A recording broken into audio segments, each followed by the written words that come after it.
주님이 필요합니다. 감사합니다. 성가대 소개했습니다. 오늘은 골로새서 3장 18절부터 21절 말씀입니다.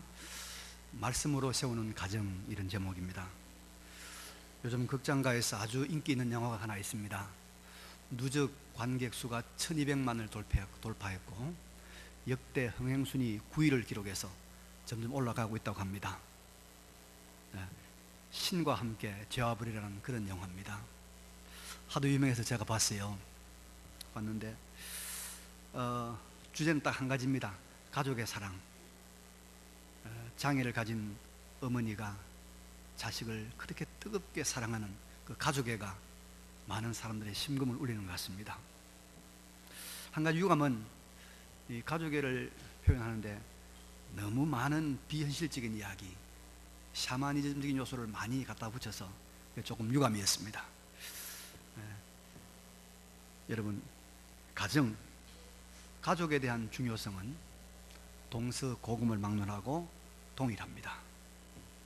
사실은 나라가 망하는 것도 가정이 무너지면 나라가 망합니다. 유럽에 1000년 동안 군림했던 위대한 제국 로마가 무너진 것도 가정이 붕괴되기 때문입니다. 로마가 계속해서 정복전쟁을 하면서 남자들을 전쟁에 많이 이렇게 차출하는 바람에 로마의 가정들이 무너지는 거예요. 아버지가 없는 가정들이 되니까. 그래서 결국은 로마가 그 1000년을 자랑하던 로마가 무너지고 말았다는 것이 역사가들의 분석입니다. 근데 참 대단히 안타깝게도 우리나라가 여러분 지금 가정이 약화되고 있습니다. 무너져 내리고 있다고도 볼 수 있습니다. 결혼을 하지 않아 가지고 가정이 안 생겨나고요. 또 정상적인 가정이라면 반드시 있어야 될 아이를 낳는 일, 출산이 점점 줄어들고 있습니다. 이런 식으로 가면 우리 민족 망합니다. 백두에서 한라까지 한반도를 하나님께서 우리 배달민족에 주셨는데 잘못되면 이 금수강산 아름다운 땅이 다른 민족이 차지할지도 모릅니다. 그럴 수도 있습니다.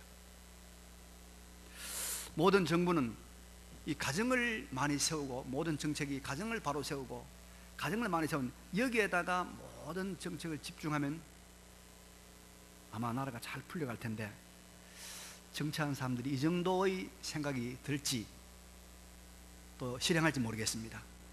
걱정이 됩니다. 오늘은 본문을 통해서 행복한 가정, 하나님이 복을 주시는 가정, 그래서 사람들 보기에 아름다운 가정을 우리가 어떻게 세워갈 수 있을까? 이거 너무 중요한 사실이라서 성경은 여러 곳에서 중복적으로 이 교훈을 주고 있습니다. 오늘 골로새서의 이 교훈이 또 여러분 에베소서에 가면 거의 비슷한 말씀이 나오고 있습니다. 우리가 머무는 곳이 여러분 일터와 가정, 또 우리 교인들은 교회, 세계가 전부 아닙니까? 가정이 제일 중요하단 말이죠. 그래서 오늘은 가정에 대한 말씀을 드리고 다음 주에는 일터에 대해서 말씀을 좀 드리려고 합니다. 마침 골로새서를 강의하다 보니까 그게 딱 이렇게 맞아떨어져요. 자, 우리가 여기서 이 가정의 행복을 위해서 우리가 본문을 보면서 먼저 생각할 것이 있습니다. 오늘 본문을 잘 보면요, 좀 우리가 본문을 수풀을 보면, 전체적으로 보면은 가정을 만드시고 가정의 행복을 원하시는 하나님께서 그 가정의 행복을 위해서 제일 첫 번째로 교훈하시고 요구하시는 것이 무엇입니까? 가만히 보세요. 가정의 내부에 대한 말씀입니다. 가정 구성원에 대한 말씀이죠. 그죠? 가정 구성원. 그래서 가정을 구성하는 아내 이야기, 남편 이야기, 부모 이야기, 자식 이야기를 하고 있다 이 말입니다. 여러분, 여기서 우리는 행복한 가정, 원만한 가정을 이루기 위해서 우리가 첫 번째로 해야 될 것이 무엇인가를, 첫 번째 조건이 무엇인가를 잘 알아야 됩니다.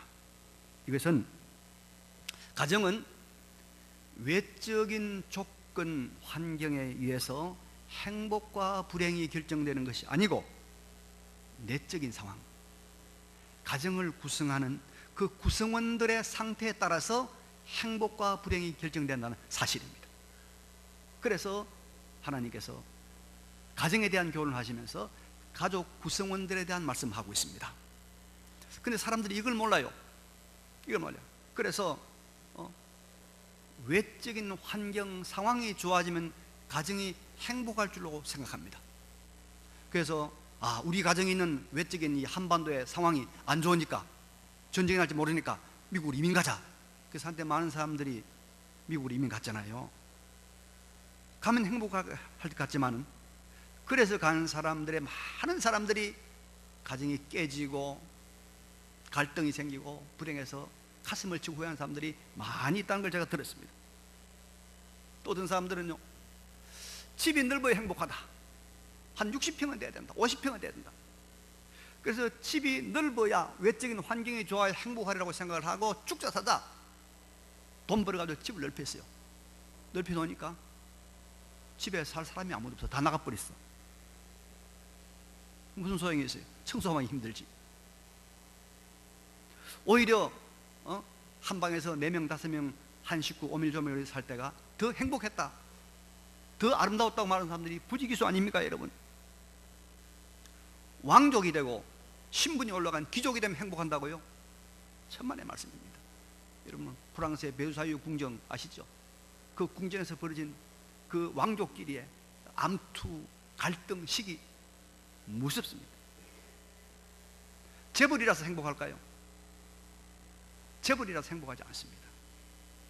중요한 것은 그런 외적인 환경이 아니라 그 가정을 이루고 있는 내부 사람들, 식구들의 어떠하느냐, 이게 문제다 이 말입니다. 이걸 알아야 돼요. 여러분, 이것은 모든 공동체에 다 적용되는 보편적인 원리입니다. 인간이 만든 공동체는요, 중요한 것은 내부 안에 있는 이 내부 구성원들이 여러분 좋아야 돼요. 튼튼해야 돼요. 아름다워야 돼요. 그래서 우리가 복된 가정, 소망 있는 가정, 아름다운 가정을 이루려고 하면 무슨 미신을 버려야 되냐 하면은, 돈이 많아야 된다, 집이 넓어야 된다, 사회적 지위가 올라야 된다, 이런 외적인 환경을 좋게 하면 행복해지리라, 아름다운 가정이 될 것이라고 하는 생각을 버려야 합니다. 문제는 가정 내부의 문제입니다. 가족의 문제입니다. 구성원의 문제입니다. 믿으시기 바랍니다. 그래서요, 옛날에 참 지혜로운 어른들은 이 자기 가족의 구성원을 받아들이는 거, 옛날에는 시집을 왔잖아요.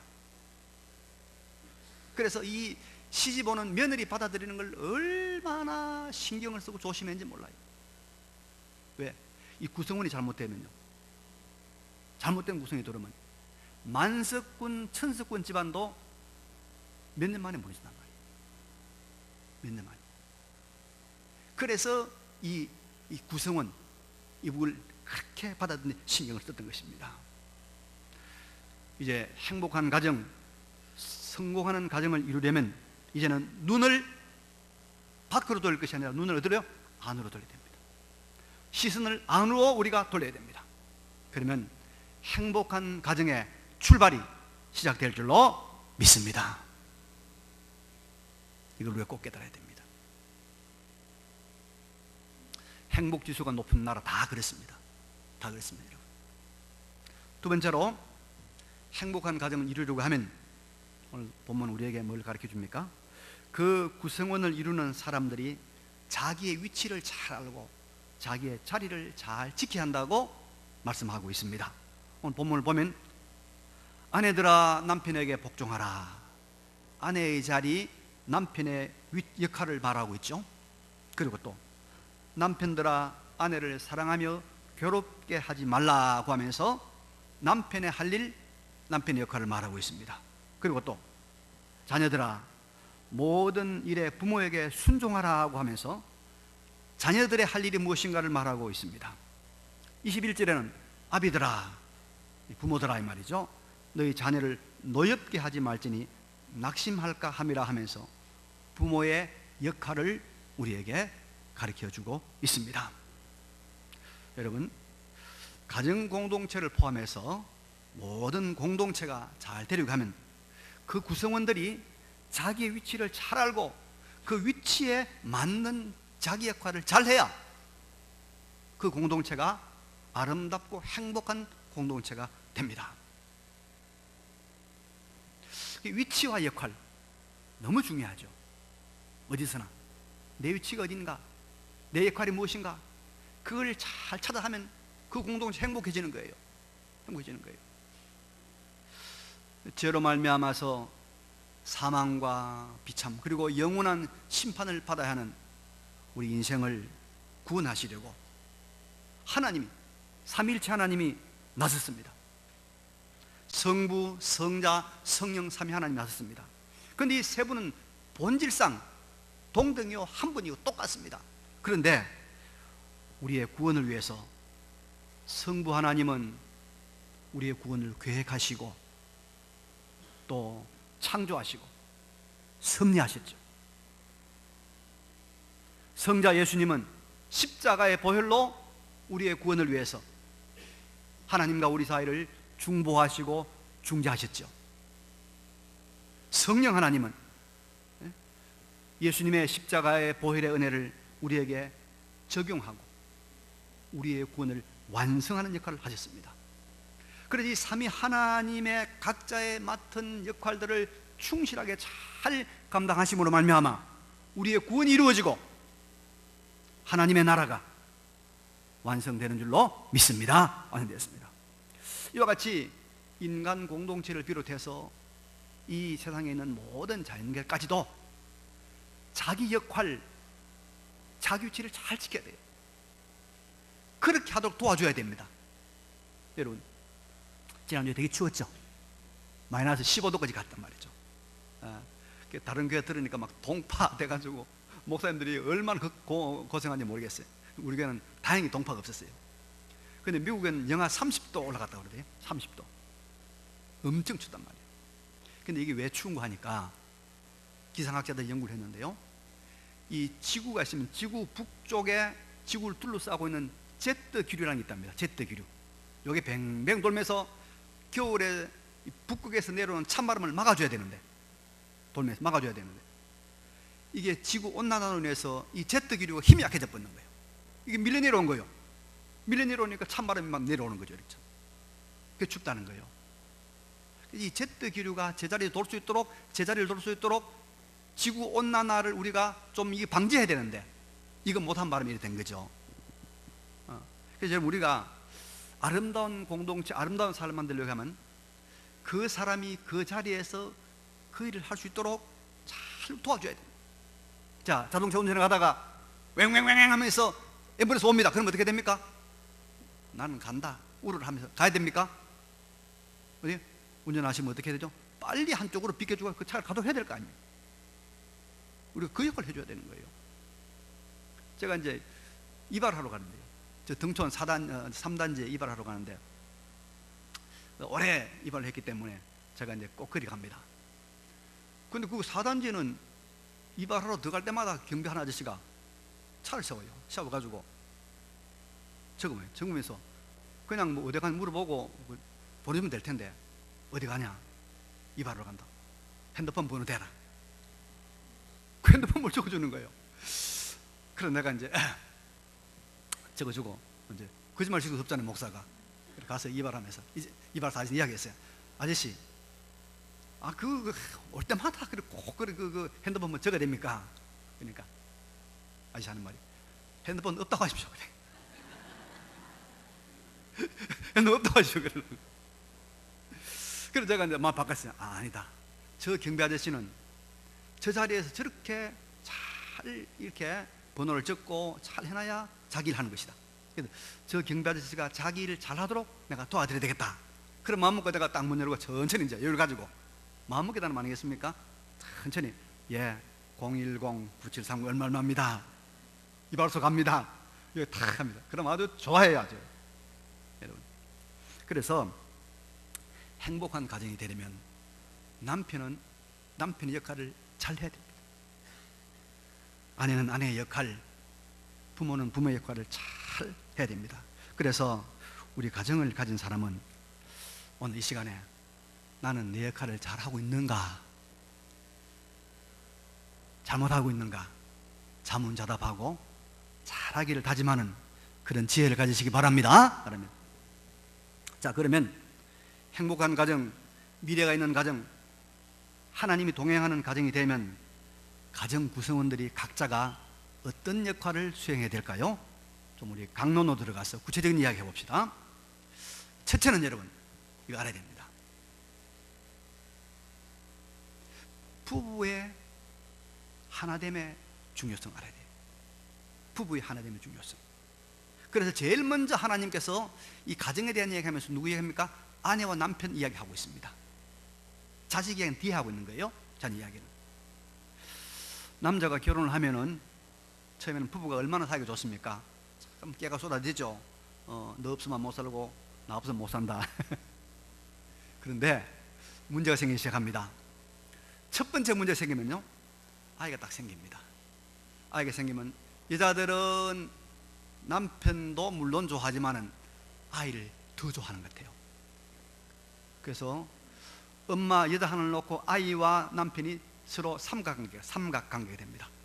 그래서 서로 갈등이 생겨요. 그거 알아야 돼요. 그래서 잘못하면 아이 첫 번째 낳았을 때 남편이 부인하고 사이가 틀어질 수가 있어요.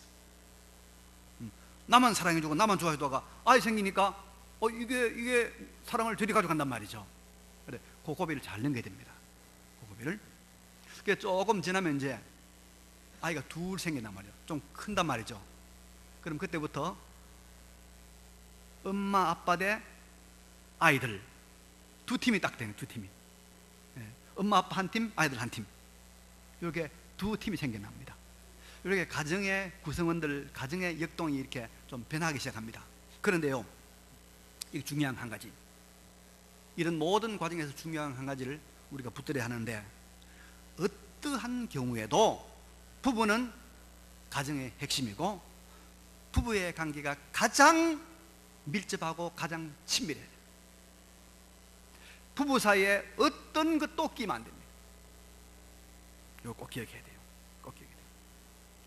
여러분, 조선시대는요, 가장 아버지가 집안에 땅을 산다, 집을 짓는다, 이런 중요한 일을 누가 의논했습니까? 누가 의논했죠? 아버지가? 엄마하고 한 것이 아니라 장남하고 했어요. 장남. 조선시대는 이건 성경적이 아닙니다. 그러면 안 돼요. 그건 유교적이에요. 오늘도 그런 아버지들이 있으면 곤란해요. 바꿔야 됩니다. 하나님께 우리에게 율법과 우리에게 규례를 주셨어요. 계명을 주셨어요. 우리는 그 계명대로 하는 사람들입니다. 바꿔야 됩니다. 또 어머니들도 중요한 문제를 남편하고 이야기하지 않고 딸하고 이야기할 수 있어요. 딸하고. 이것도 잘못된 것입니다. 그래서 남편과 아내가 하나 되는 요 위치를 설정하는 것, 이게 아주 중요합니다. 중요합니다.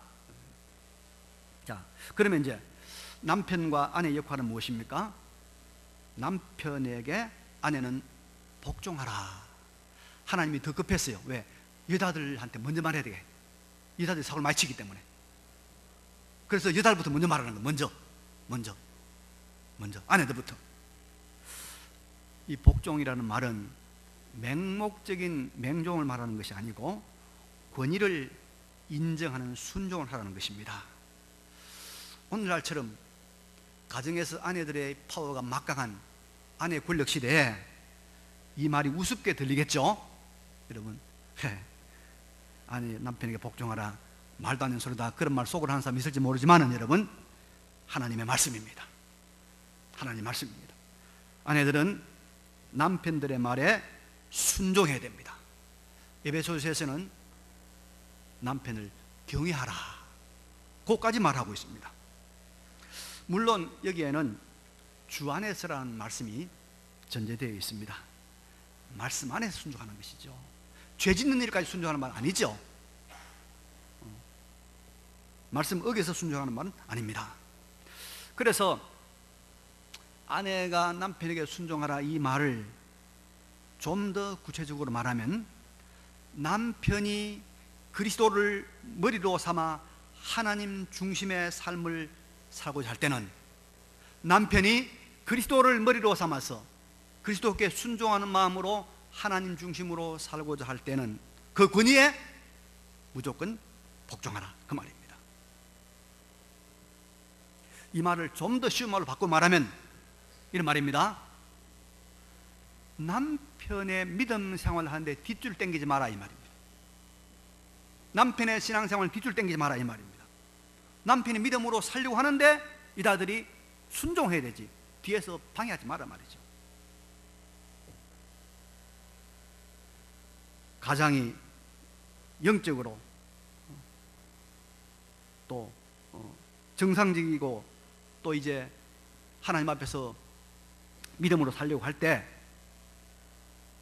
순종하라, 그런 말입니다. 그래서 남편 헌신하려고 할 때 뒤에서 막지 말고 땡기지 말고, 헌금하려고 할 때 부인들이 땡기지 말고 막지 말아라, 이 말이에요. 순종하라. 네. 아내들은 남편이 말씀 안에서, 하나님 중심의 말씀 안에서 하고자 할 때는 무조건 예,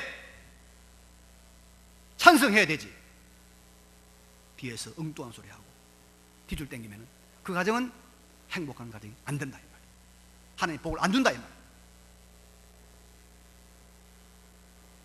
그래서 이 가정에 순종의 모습이 흘러야, 순종의 모습이 흘러야 이 흐름을 타고 누가 들어오냐? 성령의 흐름이 있다는 걸 믿으시기 바랍니다. 성령이 있다는 것. 아멘 소리 적은 거 보니까 할 마음이 없는 것 같아 보니까. 예? 이거 꼭 기억해요. 오늘 이 말 꼭 기억해요.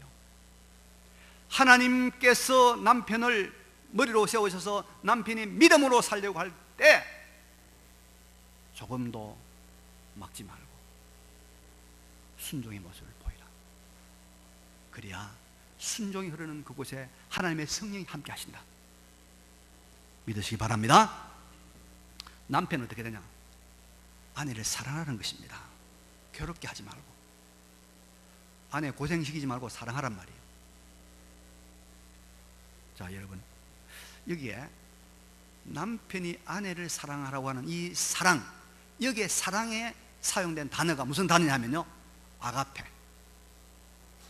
하나님이 우리를 사랑한 하나님의 사랑이에요. 그러니까 남편들은 아내를 육체적인 사랑으로 사랑하는 것이 아니고, 인간적인 사랑이 아니고, 주고받고 한 거래의 사랑이 아니라 하나님의 아가페의 사랑으로 아내를 사랑하라. 이게 하나님 명령입니다. 여자가 쉬울까요? 남자가 쉬울까요? 역할 하기가. 여러분, 아가페 사랑으로 사랑하기가 쉬워요? 순종하기가 쉬워요? 나 같으면 순종이 쉽겠네. 시킨 대로 하면 되니까. 그래서 하나님의 사랑, 절대 사랑, 일방적인 이 사랑이 가정에 흘러야 된다는 것입니다. 가정에 흘러라.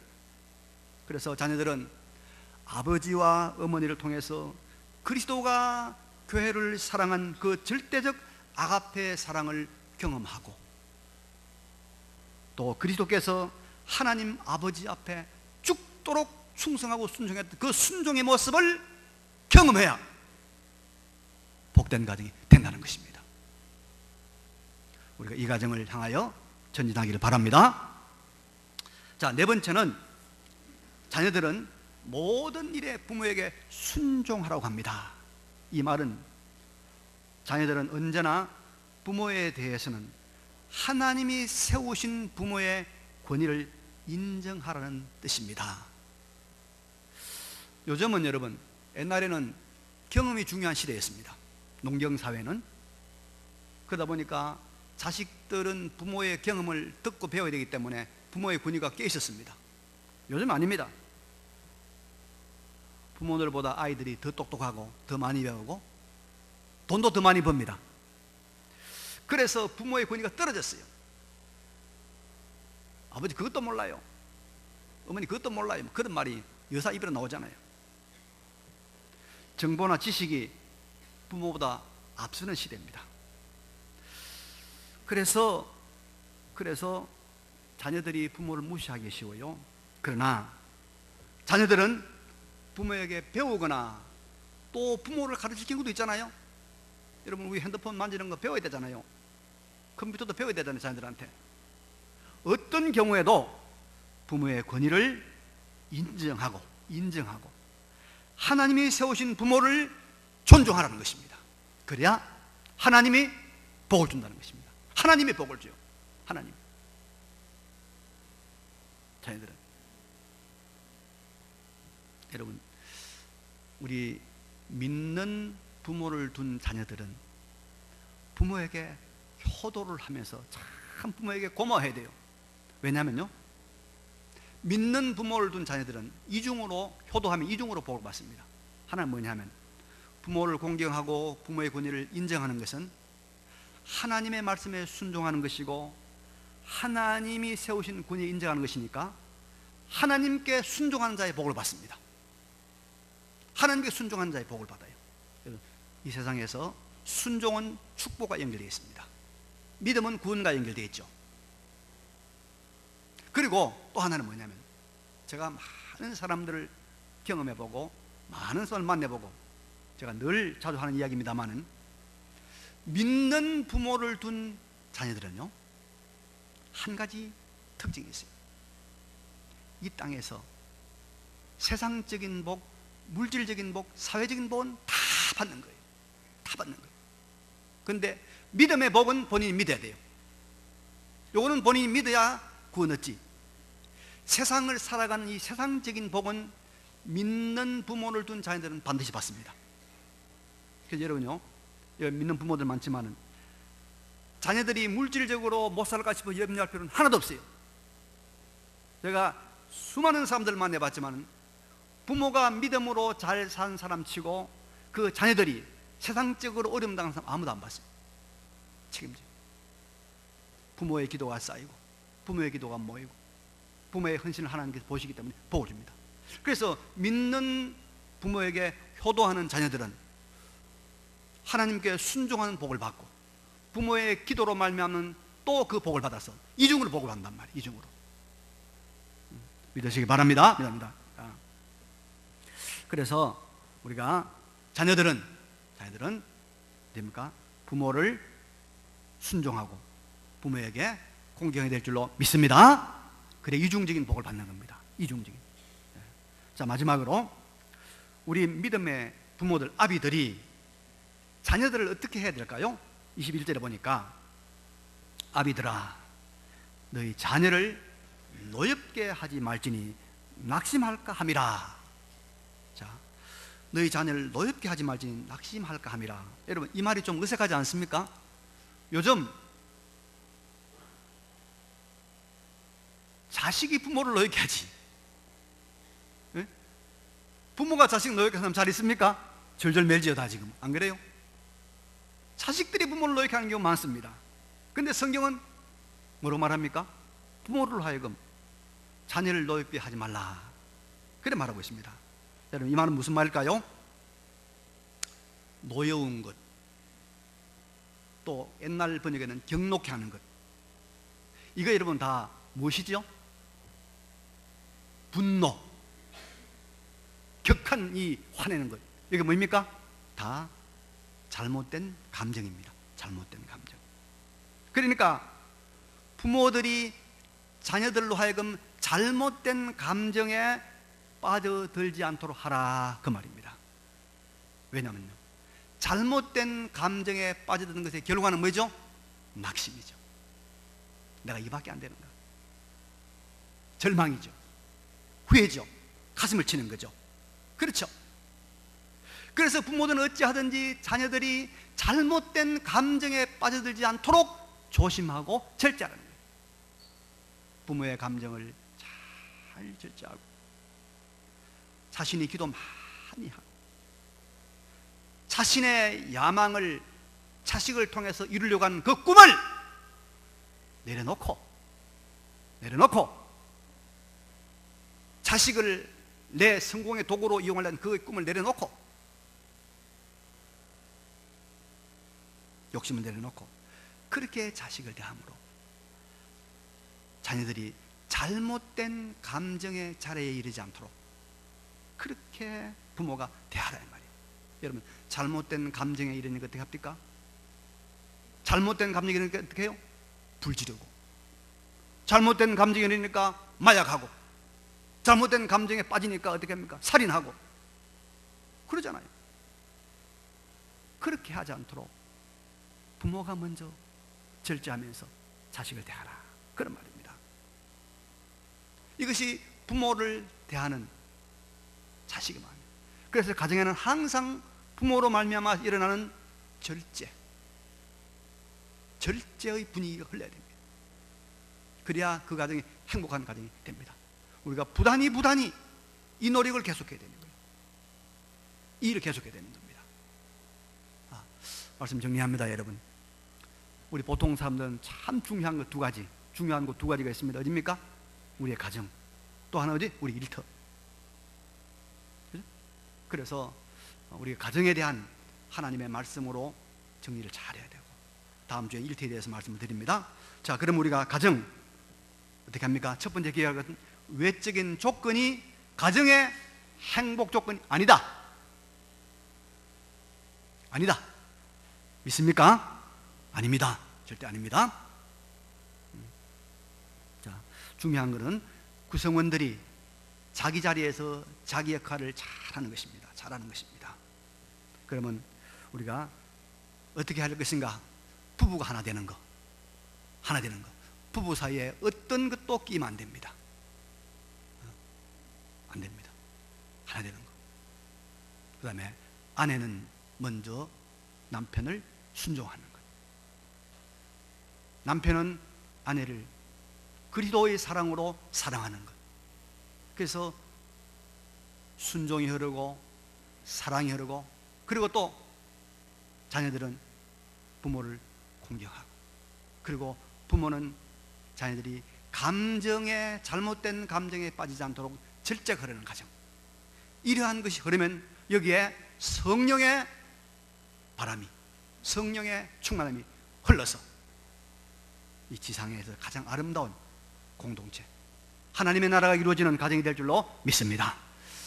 우리 2018년도 한 해 이런 가정을 세워가시는 우리 모두가 되시기를 간절히 바랍니다. 이 말씀을 기억하시면서 잠깐 하나님 앞에 결단의 기도를 드리겠습니다. 그러고 가시고 전능